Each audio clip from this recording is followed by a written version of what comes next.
कक्षा 12वीं विषय भौतिक शास्त्र। यहाँ पर हम पढ़ते हैं परमाणु चैप्टर है। वेस्लियन स्कूल के यूट्यूब चैनल के माध्यम से चैप्टर के बारे में पढ़ते हैं। यहाँ हम पढ़ेंगे बोर का परमाणु मॉडल। ठीक है, तो बोर का परमाणु मॉडल क्या होता है? बोर का परमाणु मॉडल, देखिए बोर का परमाणु मॉडल क्या है।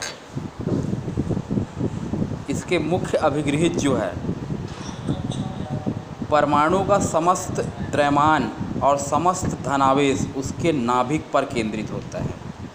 इलेक्ट्रॉन और नाभिक के धन आवेशों के मध्य लगने वाला आकर्षण बल इलेक्ट्रॉनों को वृत्तीय गति करने के लिए आवश्यक अभिकेंद्र बल देता है। मतलब इलेक्ट्रॉन जो नाभिक के चारों ओर घूमते हैं, इसको अभिकेंद्र बल कहाँ से प्राप्त होता है? इलेक्ट्रॉन और नाभिक के बीच जो विद्युत आकर्षण बल लगता है उससे प्राप्त होगा। इलेक्ट्रॉन नाभिक के चारों ओर सभी संभव कक्षाओं में नहीं घूमते, अपितु कुछ विशिष्ट कक्षाओं में घूमते हैं। इन कक्षों को बोलते हैं स्थायी कक्षा। जो इलेक्ट्रॉन स्थायी कक्षा में घूमते हैं वो अपने में से ऊर्जा विकिरण का उत्सर्जन नहीं करते हैं, जबकि एक कक्षा से दूसरे कक्षा में कूदेंगे तब होगा। स्थायी कक्षाएं वे कक्षाएं होती है जिसमें इलेक्ट्रॉन का कोणीय संवेग h/2 पाई का पूर्ण गुणज होता है। यहाँ पर देखिए कोणीय संवेग का इस्तेमाल क्यों किया गया है? सिर्फ संवेग का इस्तेमाल कब करते हैं? जब वस्तु सरल रेखा में गति करता है। वही वस्तु यदि वृत्तीय मार्ग में गति करेगा तो वहाँ पर कोणीय शब्द का इस्तेमाल हो जाता है, h/2 पाई का पूर्ण गुणज। स्थायी कक्षा में घूमते समय इलेक्ट्रॉन ऊर्जा का उत्सर्जन या अवशोषण नहीं करते। ऊर्जा का उत्सर्जन या अवशोषण उसी समय होता है जब वे एक कक्षा से दूसरी कक्षा में कूदते हैं।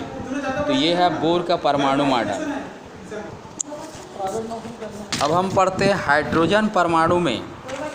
हाइड्रोजन परमाणु में कक्षा की त्रिज्या n² के अनुसार परिवर्तित होती है, इसके बारे में पढ़ते हैं। ठीक है, तो यहाँ पर जो है इलेक्ट्रॉन जो है ये नाभिक के चारों ओर वृत्तीय कक्षा में घूम रहा है। ये इलेक्ट्रॉन जब वृत्तीय कक्षा में घूमता है तो इसका वेग जो होगा ये वृत्त की स्पर्श रेखीय दिशा में, इसको चाहिए अभिकेंद्र बल। कहाँ से प्राप्त होगा? नाभिक और इलेक्ट्रॉन के मध्य लगने वाले विद्युत आकर्षण बल से। तो ये है इलेक्ट्रॉन और नाभिक के मध्य लगने वाला विद्युत आकर्षण बल कूलॉम के नियम से निकाले। अभिकेंद्र बल विद्युत आकर्षण बल के बराबर हुआ यहाँ पर। लेकिन बोर के क्वांटम सिद्धांत के अनुसार इलेक्ट्रॉन का कोणीय संवेग h/2 पाई का होता है पूर्ण गुणज। n का मान 1 2 3 4। यहाँ से वेग का मान निकालते हैं। ये वेग स्थायी कक्षा की त्रिज्या वेग का मान रख दिया और इसको हल करने पर इस प्रकार से व्यंजक प्राप्त होगा। ये इस व्यंजक से पता चलता है r is proportional to n²। मतलब परमाणु की जो त्रिज्या होती है वो कक्षा के वर्ग के होता है अनुक्रमानुपाती। प्रथम कक्षा के लिए n = 1, द्वितीय कक्षा के लिए n = 2।